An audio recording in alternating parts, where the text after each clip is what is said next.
Salut à tous, j'espère que tout le monde est OK. On est le 2 septembre, on va faire un petit récapitulatif des signatures qui ont déjà été effectuées, des re-signatures et des trades. Et en fait, n'oubliez pas que les training camps sont tout proches, hein, et donc c'est peut-être le moment de voir un œil sur ce qui se passe et de faire un petit récapitulatif. Première chose à remarquer, plutôt à vous rappeler, c'est la signature de Kyle Lowry qui a rejoint Miami. Ça s'est fait c'est un contrat de 3 ans via ce qu'on appelle un sign and trade, et ça a été sympa pour lui de faire ça pour Toronto. Deuxième signature qui a été importante, c'est la signature de Chris Paul. Chris Paul qui a re-signé avec les Suns. C'était quelque chose de prévu non, mais on pouvait le sentir parce que il a performé la saison passée, il a conduit l'équipe en finale, et c'est une signature de 4 ans. Vu son âge, on peut penser que la signature est encore une fois lourde par rapport à son âge, mais quand on va dans les détails, en réalité, c'est une signature de 2 ans avec des petits détails qui font que les 2 dernières années, franchement, ils ne sont pas lourdes par rapport à Phoenix.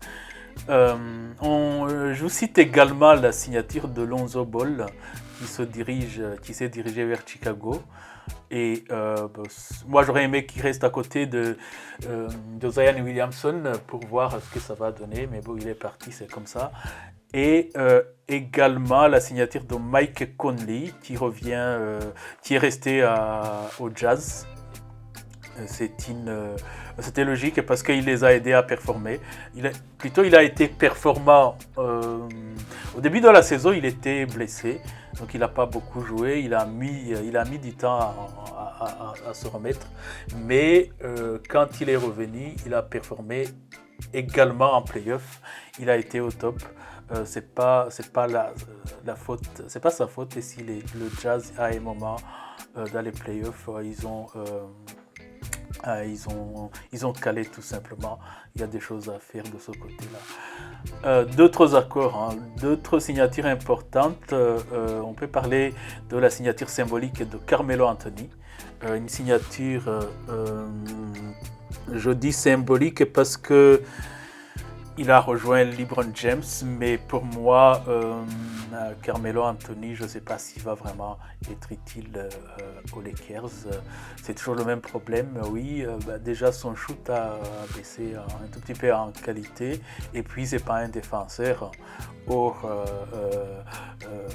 vu l'âge des Lakers, ils auraient eu mieux fait de prendre un jeune qui est capable de défendre, mais soit il est là, ils vont faire avec.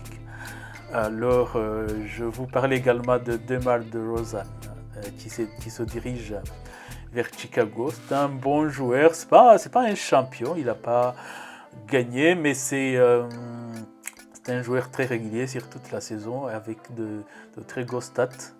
Voilà, donc je crois qu'à Chicago, il va être très utile. L'autre signature qui était, c'était une petite surprise, mais sans lettre, c'est la re-signature, je dirais. On appelle ça une extension de Steph Curry qui a accepté une extension de 4 ans avec les Warriors. Bien évidemment, le chiffre est énorme, c'est 215 millions, chose comme ça. J'y reviendrai. Alors, les Clippers, ils ont re-signé Kawhi Leonard qui a re-signé aux Clippers, même s'il est blessé. Le contrat, le chiffre, je crois qu'il n'a pas été dévoilé. Là, je regarde sur le site. Le chiffre, je ne le vois pas, mais en tout cas, je vous signale qu'il a signé qu'il a signé un contrat de 4 ans aux Clippers. Et je crois que c'est un bon plan pour les Clippers parce que je crois qu'à un moment ou à un autre, son association avec Paul George, il va porter ses fruits. Alors, à côté de ces moves qui sont très marquants, le business continue et là, je vous propose de voir qu'est-ce qui s'est passé et qui n'a pas fait trop de bruit, mais qui a un tout petit peu attiré mon attention. La signature, moi, que j'ai aimée, c'est la signature de l'extension de Clint Capela. Clint Capela, qui est un joueur qui a performé. Donc, il vient de signer un contrat une extension de 2 ans avec Atlanta, donc 46 millions sur 2 ans. Ça a un peu surpris tout le monde aux États-Unis parce qu'il n'y avait aucune urgence. Et donc, je rappelle que Clint Capela, il était déjà il terminait sa 2e année pour son contrat qu'il avait obtenu à Houston. Et il lui restait encore 2 ans. Donc, il avait signé 80 millions à Houston. Et là, donc, il lui restait encore 40 millions. Mais quand on observe, on voit que l'extension est de 46 millions. Donc, il a eu une petite augmentation de 6 millions. Moi, je me suis posé la question, pourquoi?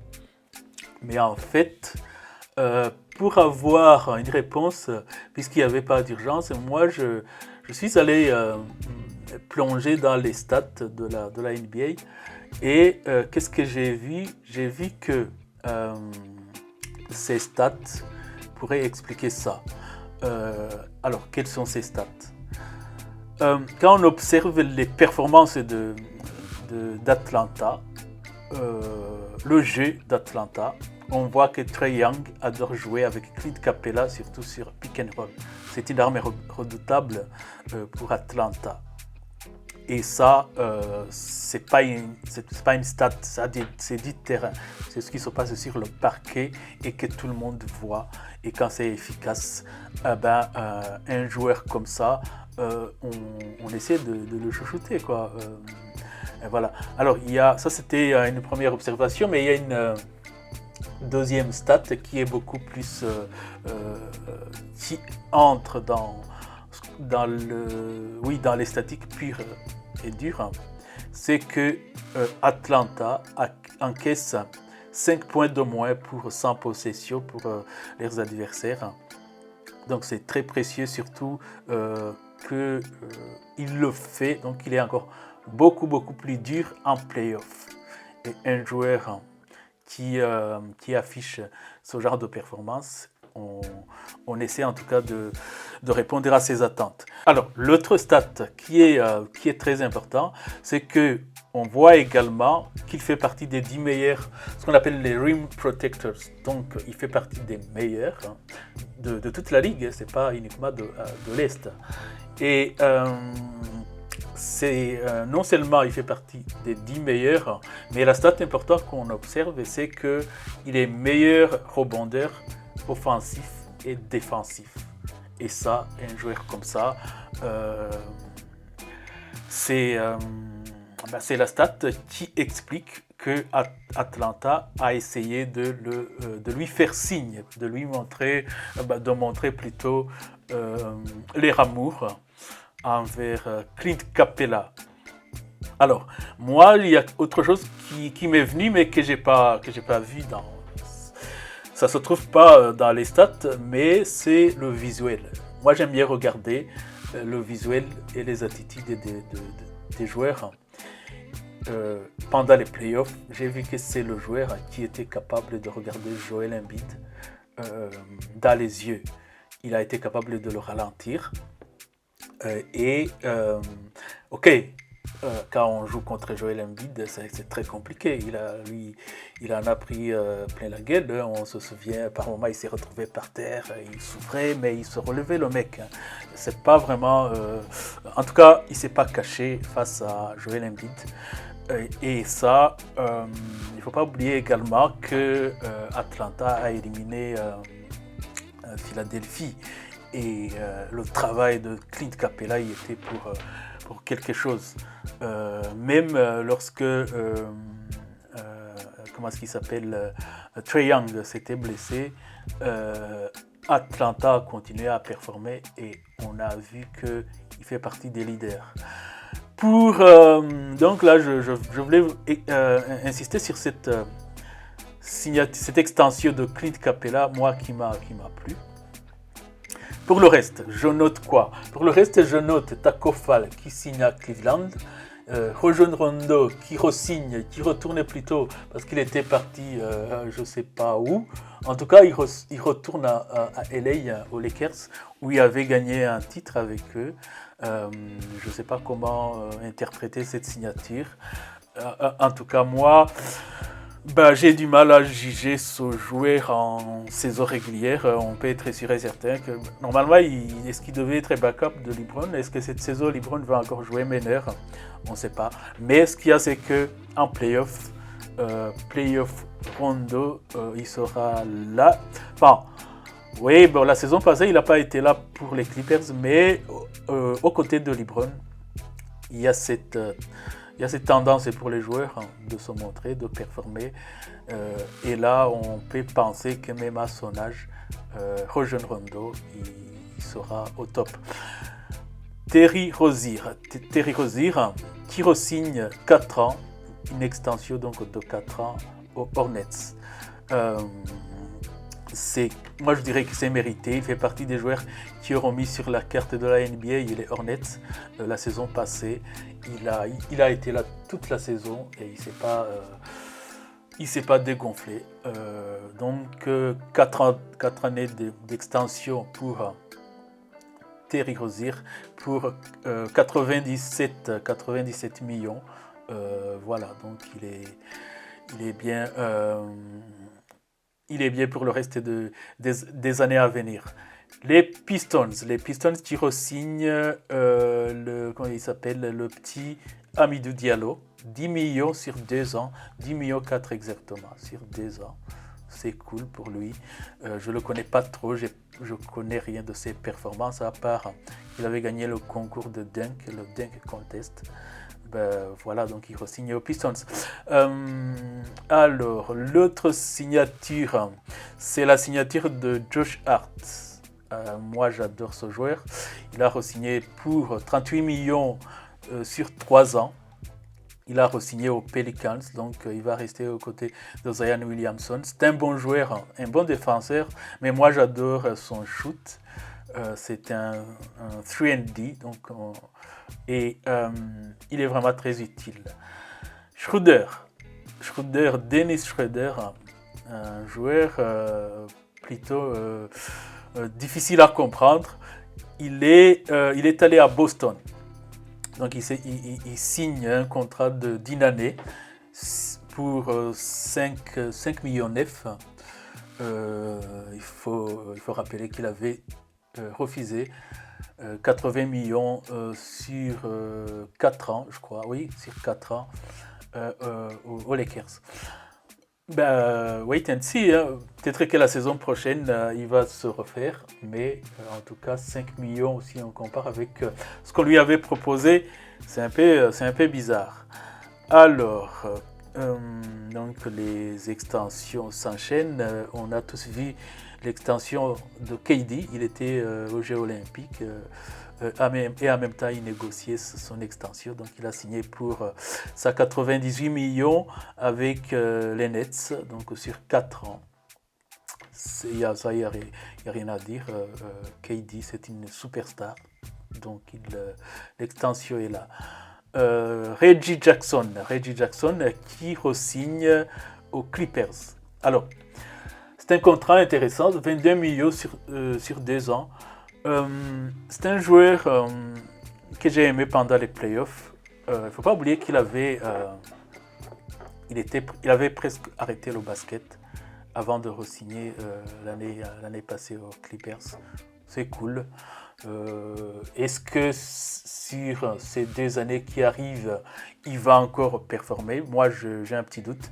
Mais quand j'ai vu à quel point il s'est remis en question et à quel point il a il a vraiment été très utile pendant les playoffs. Je dis que c'est un bon coup pour les Clippers. Une autre petite signature sympa et qui ressemblait plutôt à une petite retraite pour un vétéran, c'est André Iguodala qui retourne dans la baie. Donc il re-signe une année.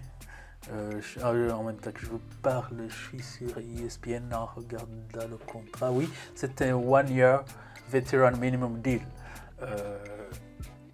Je pense qu'il ne va pas réellement jouer, mais il peut servir, il peut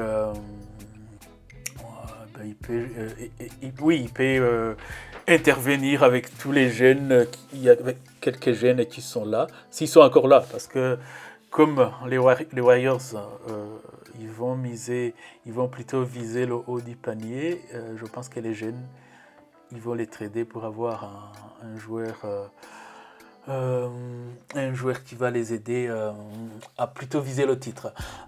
Alors, l'autre petit joueur que moi j'aime bien, qui a signé à Charlotte, c'est Kelly Oubre. Kelly Oubre, qui parfois est un pétard en bilan, un vrai shooter quand il a envie, un piètre défenseur, je suis d'accord avec vous. Et donc, il vient de signer. Et d'ailleurs, il était au Warriors, je crois. Il vient de signer. Il vient de signer 2 ans aux Hornets pour 25 millions. C'est un bon deal dans cette équipe, les Hornets, l'équipe de Michael Jordan, dont je suis fan d'ailleurs.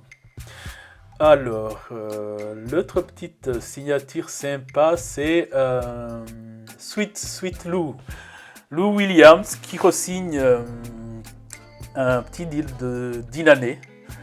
5 millions sur un an avec Atlanta. C'est un joueur que j'aime beaucoup parce que quand il sort du banc, il ne déçoit jamais.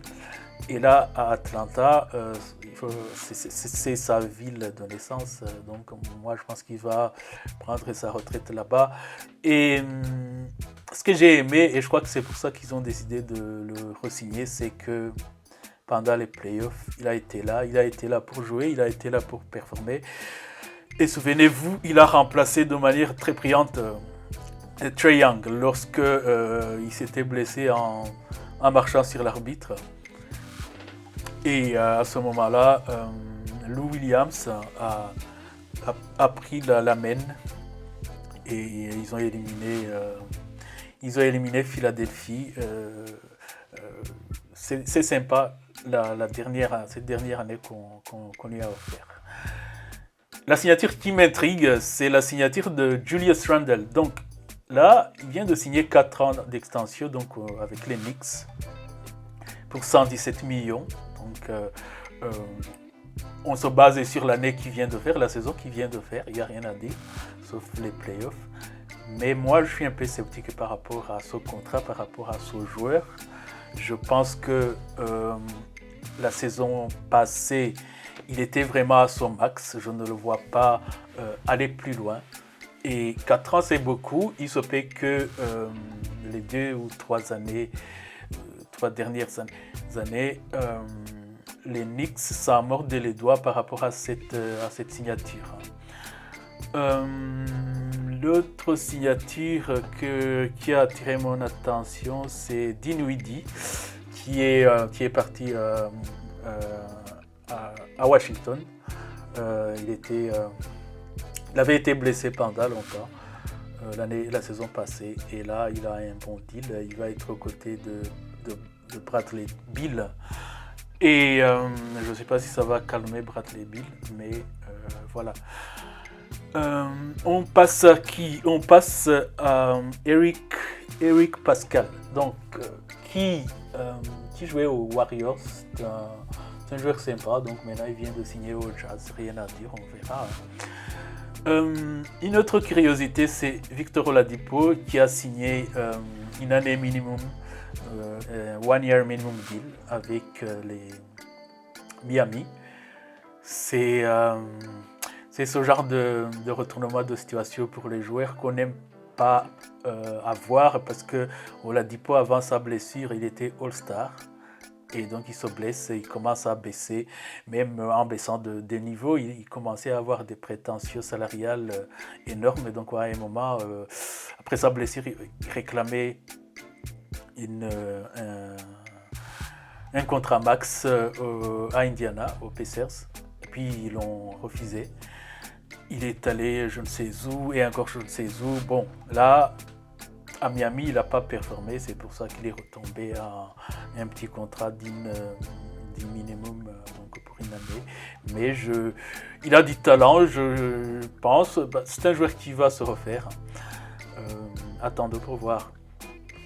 Je rappelle également que Atlanta a gardé John Collins, un joueur que j'adore. Souvenez-vous, déjà il est performant et c'est un joueur qui a un trash talk que j'aime. Souvenez-vous du dunk qu'il avait mis sur la tête de Joel Embiid. Et le match suivant, pendant les playoffs, il vient en conf de presse avec un t-shirt avec l'image de ce dunk sur la gueule de Joel Embiid. Franchement, ce joueur,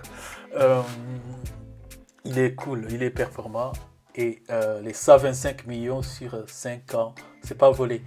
Kemba qui a rejoint les Knicks après un buyout, c'est très sympa, bien calculé pour les Knicks. Et même si Kemba, avec son genou, on ne sait pas si il va retrouver son niveau qu'il avait à Charlotte. Mais pour les Knicks, ils n'ont rien à perdre dans l'histoire. Est-ce qu'il y a une autre signature ici? Je vois Markieff Morris. Je vois qui a signé à Miami. Je vois Hassan Whiteside qui va être backup de Rudy Gobert au Jazz. Par contre, moi, la petite signature que j'ai trouvée sympa, c'est Patty Mills qui signe à Brooklyn. Ça va être très cool pour cette équipe. On verra. C'est un joueur qui ne se cache pas et qui est, que ce soit en défense ou que ce soit qui a un shoot fiable, c'est ce que je voulais dire. Ça, on en a déjà parlé. Steph Curry, le chef qui a signé pour une extension pour 215 millions sur 4 ans. Le chef, c'est le contrat qu'il lui fallait. Il ne se cache jamais, il est toujours performant. Voilà. Qu'est-ce que je vois ici? Les Bucks ont re-signé Bobby Portis pour 2-year, $9 million deal. C'est un contrat de 2 ans de 9 millions sur 2 ans. Moi, je trouve que c'est très sous-évalué par rapport à ce qu'il a apporté, par rapport également à l'amour que les Bucks, donc le peuple du Milwaukee, lui porte. Et je pense qu'il a signé un contrat de 9 millions alors qu'il pouvait prétendre à plus. Parce que justement, il a retrouvé cet amour du public de Milwaukee. Il n'a pas été adoré partout où il est passé. Mais par rapport à ses performances, 9 millions sur 2 ans, c'est très sous-évalué, surtout que, mais bon, je pense également qu'il a fait un effort qu'il va être récompensé dans les saisons à venir, puisque sinon alors les Bucks y tombaient dans une sorte de luxury tax qui allait être énorme. Voilà pour Bobby Portis. Ils ont aussi signé Semi Ojeleye, les Bucks. Bien, pour les Blazers, ils ont signé Norman Powell, un gros contrat. Il a signé 90 millions, donc 90 millions pour Norman Powell sur 5 ans. Ils ont également signé Cody Zeller et Tony Snell. Franchement, les Blazers, je ne sais pas si c'est avec ces 3 signatures qui vont contenter et donner le sourire à Damian Lillard. Bon, ils ont aussi, ils ont également un nouveau coach, mais pour cette saison, je pense que Lillard va encore patienter, mais la saison prochaine, pour moi, il va se barrer, purement et simplement.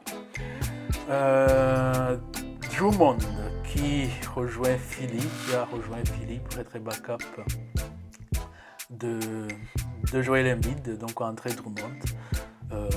Moi, je peux déjà vous donner mon pronostic que cette histoire, ça va pas coller du tout.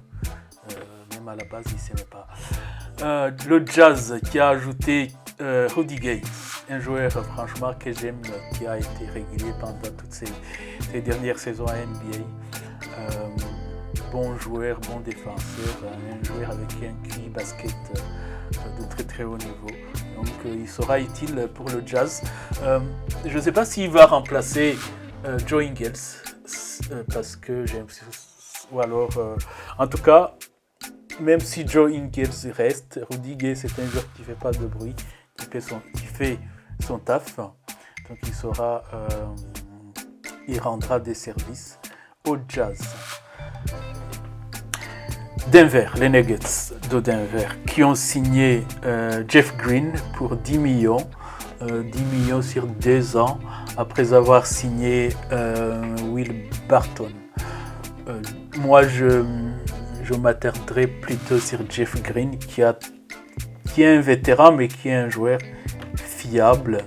Il vient de quitter les Nets, où par moment, j'ai eu du mal à comprendre comment il l'a utilisé, surtout pendant les playoffs, mais ça va. Là, avec le Jock, avec Nikola Jokic, il va se régaler. Les Mavs, ils ont donné un bon contrat qui est mérité d'ailleurs à Tim Hardaway Jr. Ils ont signé Reggie Bullock, ensuite Sterling Brown, et ils ont re-signé encore une année Boban Marjanovic. Alors, tout comme Damian Lillard, pour Tim Hardaway Jr., c'est ok, mais les autres, moi, je m'attendais à mieux pour le staff, pour entourer Luka Doncic. Ok, il est jeune, mais quelque chose me dit qu'il va commencer à s'impatienter parce que cette année, encore une fois, je vois qu'il va souffrir. Moi, l'âge, quand je vois le leadership, franchement, de ce gamin qui nous vient de Slovénie, je pense qu'il faut tout de suite, il ne faut pas attendre, il faut l'entourer et il faut qu'il commence à se positionner comme contender ou prétendant au titre complètement. Parce que quand on a un talent comme ça, il ne faut pas attendre. Je termine par une petite signature, moi, que j'ai aimée, c'est Duncan Robinson qui a signé un deal de 90 millions, 90 millions pour les Français, sur 5 ans. Alors c'est un joueur qui a une qualité rare, c'est un shooter de fou, et également il fait pas de vagues, il fait son taf, c'est pas comme son pote Tyler Hero qui lui au niveau discipline, et c'est pas ça, mais Duncan Robinson, on va voir ce que ça va donner. C'est difficile de prendre position pour le moment. On peut penser que 90 millions c'est cher sur 5 ans, mais en même temps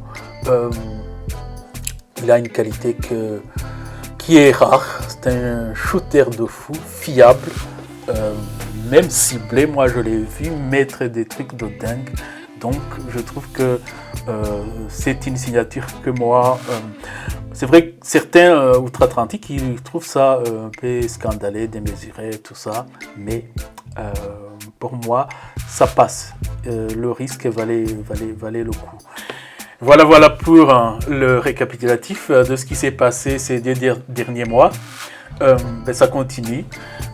En attendant le training camp, je continue de suivre de près les informations et de vous les transmettre. vous avez aimé le sujet, vous pouvez liker, vous pouvez bien évidemment vous abonner et partager parce que ça aide la chaîne à se développer. À très vite.